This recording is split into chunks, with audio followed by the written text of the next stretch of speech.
আল্লাহ পাক বলেন আল ইয়াউমা আকমালতু লাকুম দীনাকুম। আল্লাহ পাক আমার এবং আপনার জন্য এমন একদিন এমন এক জীবন ব্যবস্থা দিয়েছেন। আল্লাহ পাক বলেন আজ আমি আপনার উম্মতের জন্য একটা পরিপূর্ণ জীবন ব্যবস্থা দিনকে আমি পরিপূর্ণ করে দিলাম।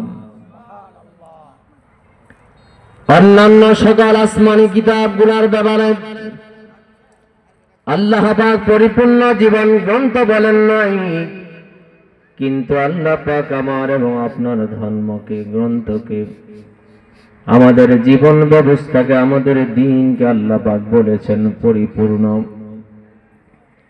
সেই জন্য এই দ্বীন পাওয়ার পর,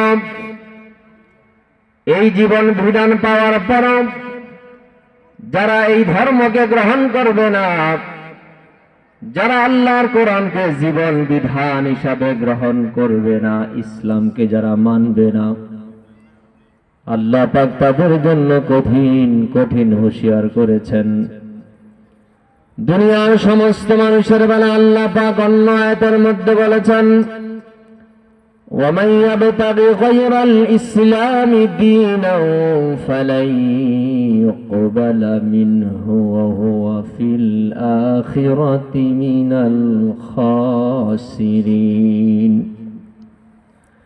দুনিয়ার সমস্ত মানুষদের আল্লাহ রাব্বুল আলামিন চমৎকার ভাবে বলছেন, ও দুনিয়ার মানুষেরা শোনো, ইসলাম ছাড়া অন্য কোন জিনিসের মাধ্যমে, তন্ত্র মন্ত্রের মাধ্যমে, দুনিয়ার সাধারণ মানুষের রচিত সংবিধানের মাধ্যমে যদি আমি আল্লাহর কাছে কিছু কামনা করো, ইসলাম ছাড়া, কোরআন ছাড়া, আল্লাহর পয়গম্বর সাল্লাল্লাহু আলাইহি সাল্লামের সুন্নাহ ছাড়া অন্য কোন কিছুর মাধ্যমে আল্লাহ পাকের নিকট কিছু চাইলে কিছুই গ্রহণ করা হবে না। শুধু তাই নয়, হুয়া ফিল আখিরাতি মিনাল খাসিরিন।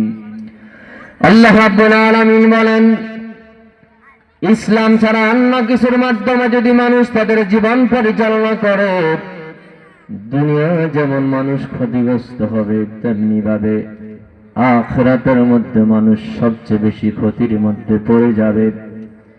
সুতরাং আমরা যেই দিন পেয়েছি, যেই ধর্ম পেয়েছি, যে ইসলাম পেয়েছি, এই ইসলাম পাওয়ার পর কোরআন সংবিধান হিসাবে যারা গ্রহণ করবে না, দুনিয়ায় তারা ক্ষতির মধ্যে পড়ে যাবে, আখিরাতে তারা ক্ষতির মধ্যে পড়ে যাবে।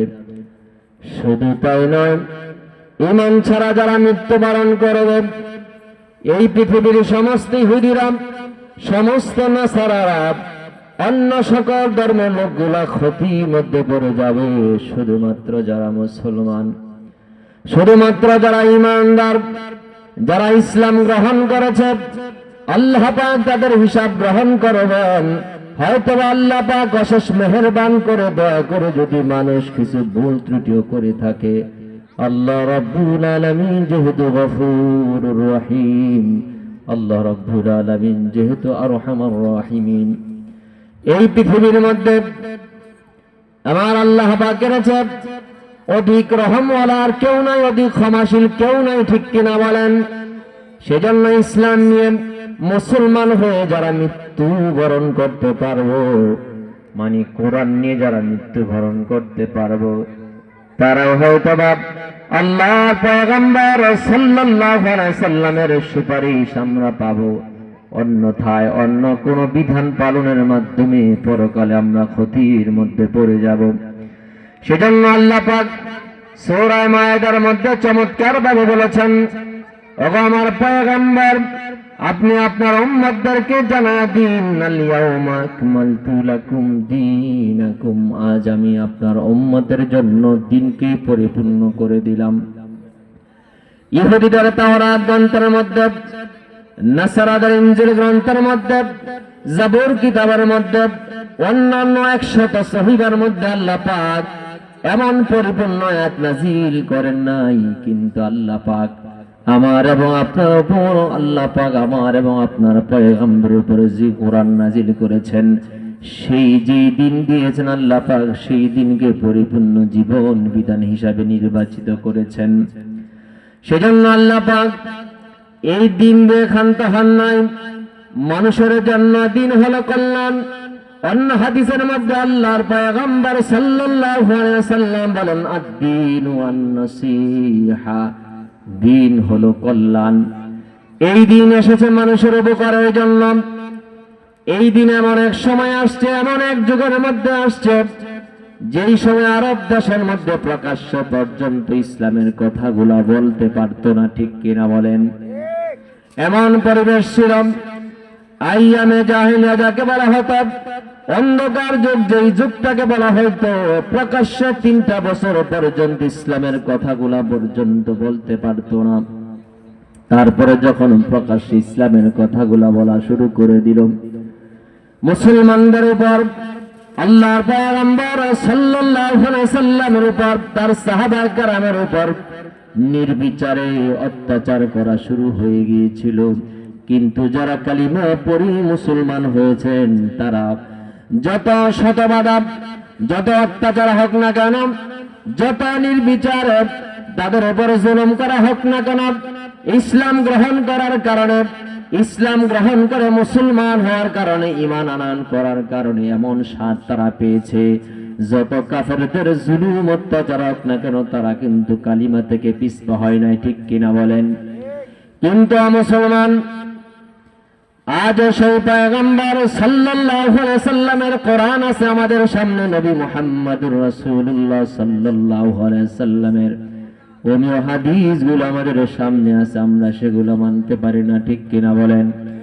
সেজন্য যেই দিন আমরা পেয়েছি, যে ইসলাম আমরা পেয়েছি, কাল কিয়ামতের দিন দুনিয়ার সমস্ত কাফেরগুলা, দুনিয়ার সমস্ত মুশরিকগুলা, দুনিয়ার সমস্ত নাস্তিকবাদগুলা, বামপন্থী যারা আজকে, যারা নিজেদেরকে বামপন্থী বলে, নিজেদেরকে যারা প্রাউড ফিল করে, গর্ববোধ করেন, কিয়ামতের দিন ওই বামপন্থী গুলা জাহান্নামী হয়ে যাবে।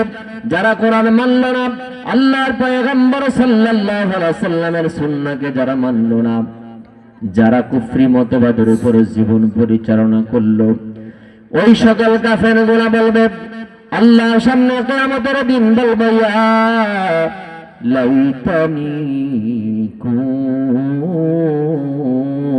তুরাবা, ويقول الكافر يا ليتني كنت ترابا। কাল কিয়ামতের দিন যারা কুফরি মতবাদের উপর জীবন পরিচালনা করলো, যারা জীবনকে অতিবাহিত করলো, কোরআন যারা মানল না, এই কোরআনকে নিয়ে এখনো কিছু মানুষ আছে, মুসলমান নামদার লোক আছে, যারা কোরআনকে নিয়ে কটাক্ষ করে, কোরআনের বিধানকে নিয়ে যারা বিশ্রী কথা বলে, অন্য রকমের ভিন্ন সুরে যারা কথা বলে, তারা তো কুফরি মতবাদের উপর আছে, ঠিক কিনা বলেন? এই সকল কাফের গোলাম কিয়ামতের দিন আল্লাহ পাক যেদিন বিচার কার্য যেদিন শুরু করে দিবেন, আল্লাহ পাক যেদিন জব্বার কাহ্হার নামগুলো ধারণ করবেন, ওই মুসিবতের দিন কাফেররা বলবে ইয়া লাইতানি কুনতু তুরাবা।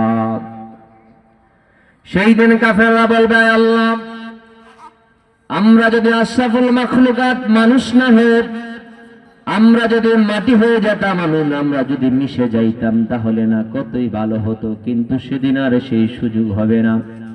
সেজন্য আল্লাহ পাক যেই আমাদের জন্য দিয়েছেন কল্যাণের দিন, আমাকে আপনাকে দান করেছেন, এই দিন দিয়ে শুধু খান তখন নাই, বলবেন আর কি দিয়েছেন? আল্লাহর পয়গম্বরের উপর আল্লাহ পাক আরো নাজিল করেছেন, ওয়া আতমামতু আলাইকুম নি'মাতি।